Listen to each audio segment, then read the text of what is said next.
नमस्कार। Good evening. एक बार फिर शाहजहांपुर बॉर्डर, शाहजहांपुर, वैसे यहाँ पे स्थानीय रूप से तो शाहजहांपुर खेड़ा बॉर्डर भी कहते हैं।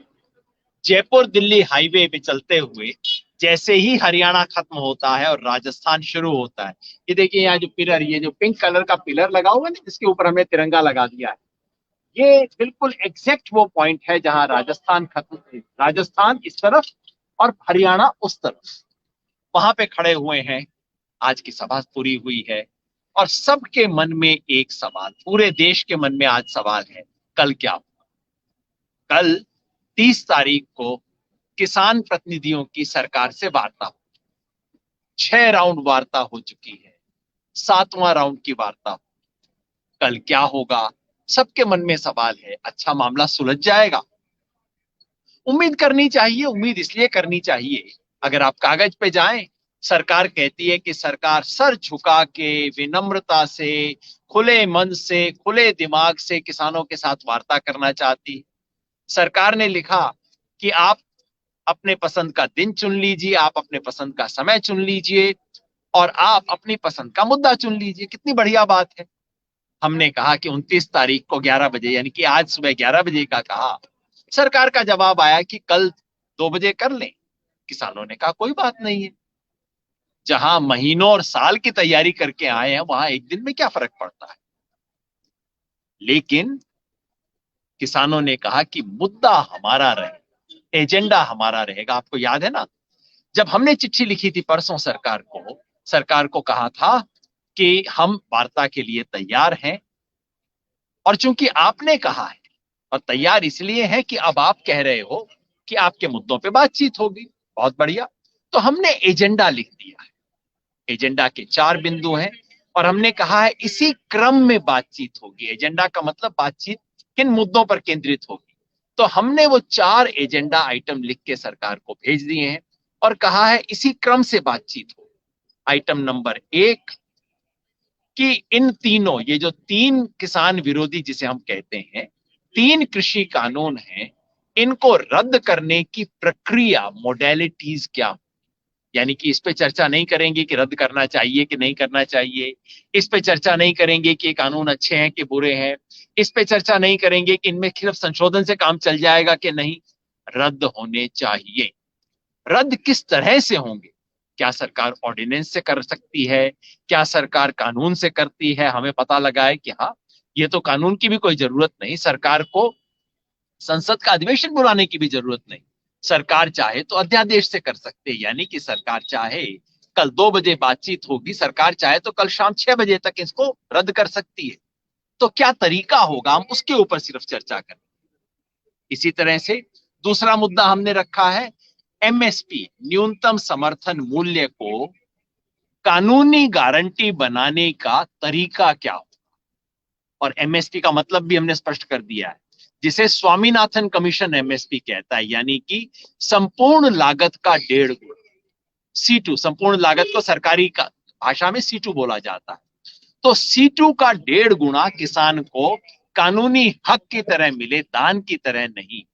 इसकी प्रक्रिया क्या होगी, मतलब हम ये चर्चा नहीं करेंगे कि एमएसपी किसान को सिर्फ घोषित होना चाहिए या नहीं। घोषित तो आज भी हो रहा है, उससे कुछ मिल नहीं रहा किसान को। हम इस पे चर्चा नहीं करेंगे कि एमएसपी का कानूनी अधिकार होना चाहिए या कि केवल लिखित आश्वासन से काम चल जाएगा। लिखित आश्वासन का कोई मतलब नहीं है जब तक वो कानूनी अधिकार नहीं बनता। इस पे चर्चा नहीं करेंगे। चर्चा सिर्फ इस पे होगी कि कानूनी अधिकार बनाने की प्रक्रिया क्या हो। मतलब कानूनी अधिकार बनाने के कई तरीके हो सकते हैं। एक ये हो सकता है कि सरकार सब फसलों की खरीद करे, लेकिन 23 फसलों में सारी की सारी सरकार मक्का खरीद ले, जौ खरीद ले, ज्वार खरीद ले, रागी, बाजरा, ये तो संभव नहीं है ना। कई और तरीके हो सकते हैं। सरकार खरीदी के अलावा भी कई तरीके एमएसपी देने के। मत क्या सरकार चाहे तो ये कह सकती है कि ठीक है, किसान के लिए हमने तय किया 2150 रुपए बाजरा का, किसान को मिल रहा है 1300, बाकी 850 सरकार अपनी जेब से देगी, भरपाई करेंगे हम उसकी। ये भी कर सकती है सरकार। सरकार चाहे तो मार्केट इंटरवेंशन कर सकती है, यानी कि जैसे ही सरसों का रेट एमएसपी से नीचे गिरा, सरकार मार्केट में जाएगी, उसके रेट को ऊपर उठाएगी। हम कह रहे हैं कान को आप चाहे यूं करके पकड़ लो, चाहे यूं करके पकड़ लो, किसान की खरीद न्यूनतम समर्थन मूल्य से कम पे नहीं होनी चाहिए। न्यूनतम का मतलब ये होना चाहिए ना। तो कल हम इस पे चर्चा नहीं करेंगे कि ये होना चाहिए कि नहीं, हम केवल इस पे करेंगे कि इसका मैकेनिज्म क्या होगा। 3 मैकेनिज्म तो मैंने बता दिए, सरकारी खरीद, भावांतर और मार्केट इंटरवेंशन, बाजार में सरकार की दखल। इसके अलावा कानूनी तरीके भी हो सकते हैं। इन पे चर्चा करेंगे, खुले मन से चर्चा करेंगे। सरकार भी कोई अच्छी बात बताएगी उसके ऊपर सोचेंगे। तीसरी बात, सरकार जो पराली जलाने के बारे में जो दिल्ली एनसीआर एरिया में वायु प्रदूषण का कानून लेके आई, उसमें हम चर्चा करेंगे कि उसमें किसान को जो पेनल्टी का प्रोविजन है, 1 करोड़ तक का जुर्माना और 5 साल की सजा, इसको हटाने के बारे में बात करेंगे। और चौथी और आखिरी बात, बिजली का बिल का जो ड्राफ्ट आया हुआ है, अभी वो कानून नहीं बना है, संसद के सामने पेश भी नहीं हुआ है, सरकार ने वो ड्राफ्ट रखा है, लेकिन अगर वो मान लिया गया तब तो कोई भी सरकार किसान को सस्ती या फ्री बिजली दे ही नहीं सकेगी। तो हम कह रहे हैं उस कानून को भी सरकार उस ड्राफ्ट को वापस ले और कहे कि नहीं, हम ऐसा नहीं करेंगे। कल इन चारों पे चर्चा हो, अगर चर्चा वाकई इन पे होती है, सरकार बैठ के इस पे चर्चा शुरू कर देती है, अच्छा भी रद्द तो करना है, अब रद्द ऐसे करें कि रद्द वैसे करें, बहुत अच्छी चर्चा होगी। और मैं विश्वास दिलाता हूं कि किसानों की तरफ से हमने अच्छे से सोच लिया है। हम बिल्कुल लचीले तरीके से खुले मन से बात करेंगे सरकार से इसके बारे में। हो सकता है सरकार के पास रद्द करने का कोई अच्छा तरीका हो, हम इस पे बात करेंगे। लेकिन रद्द करना है या नहीं, इसके ऊपर चर्चा नहीं करेंगे। 6 महीने से समझाइश हो चुकी है, अब और समझाइश हमें नहीं चाहिए। अब आप मुझसे कहेंगे कि ऐसा होगा या नहीं। भाई एक बात ईमानदारी से कह दो, ज्यादा उम्मीद मत पालो, क्योंकि कल वार्ता में क्या होगा ये जानने के लिए हमें वार्ता में घुसने की जरूरत नहीं है। प्रधानमंत्री बोल रहे हैं भाई, प्रधानमंत्री ने 3 दिन पहले भाषण दिया, 1.5 घंटे का भाषण दिया है। क्या किसानों का फायदा है, जो लोग विरोध कर रहे हैं वो लोग विरोध के लिए विरोध कर रहे हैं, राजनीतिक हैं। जैसे प्रधानमंत्री खुद राजनीतिक नहीं है, ये राजनीतिक हैं, ये हैं, ये वो हैं। जब ये सब बोल चुके हैं तो भाई या तो पिछले 48 घंटे में प्रधानमंत्री का हृदय परिवर्तन हो गया हो, वो शायद अभी नहीं। तो ज्यादा संभावना यही है कि हमारे प्रतिनिधि जाएंगे, वो कहेंगे कानून को रद्द करने की प्रक्रिया पे चर्चा करें। सरकार कहेगी हम ये संशोधन कर देंगे, ये संशोधन कर देंगे, ये संशोधन कर देंगे। वो कहेंगे पर संशोधन की तो हम बात ही नहीं कर रहे। सरकार कहेगी नहीं नहीं नहीं, आप समझ नहीं रहे, हम सारे संशोधन कर देंगे, हम बिल्कुल खुले दिल से बात कर रहे हैं, देखो आपके सारे मुद्दों को तो हमने सुलझा दिया है, हमने तो 8 बातें मान ली हैं। किसान कहेगा हमने तो 8 मांगी ही नहीं, आप किसको मान रहे हो बात। एमएसपी पे ज्यादा गुंजाइश ये है कि सरकार कहेगी हम लिखित आश्वासन देने को तैयार हैं। लिखित आश्वासन क्या, कि आज जहां जिसको एमएसपी मिल रही है उसको एमएसपी मिलेगी। अब मैं जहां पे खड़ा हूं, यहाँ पे ये राजस्थान का ये इलाका है जहां बाजरा हुआ है पिछले महीने में। इस वक्त सरसों लगी हुई है यहाँ पे, लेकिन पिछला सीजन बाजरा का था। यहाँ पे सरकार की एमएसपी है 2150 रुपए, पूरे देश में बाजरा की 2150 है। यहाँ के किसी किसान से पूछ लीजिए, 1200 या 1300 के अंदर बेचता है किसान। तो सरकार कहेगी कि जैसी एमएसपी आज मिल रही है वैसी ही मिलती रहेगी, इसकी हम लिखित गारंटी दे सकते हैं। पर यहाँ के किसान को क्या मिलेगा, इसका मतलब आज भी 1200 में बेच रहे हो, कल भी 1200 में बेचोगे। आज भी हम कुछ नहीं कर रहे, कल भी कुछ नहीं करेंगे तुम्हारे लिए। हम क्या कह रहे हैं, नंबर 1, कानूनी गारंटी दो, सिर्फ आश्वासन से काम नहीं चलेगा। और ये बात खुद मोदी जी ने मांगी थी, हम तो मोदी जी की बात ही कह रहे हैं, 2011 में उन्होंने खुद मांगी थी ये बात। नंबर 2, कानूनी गारंटी क्या हो कि हर किसान को पूरी फसल के ऊपर मिले। ये नहीं कि हरियाणा में मिल गया राजस्थान में नहीं मिला, बिल्कुल आसपास का है। आप बॉर्डर के उस पार वाले किसान को 2150 रुपए मिलता है, बॉर्डर के इस पार वाला खेत, दोनों खेतों की मेड़ जुड़ी हुई है, उस वाले को 2150 मिलता है, इसको 1300 रुपए मिलता है। क्या मजाक है ये।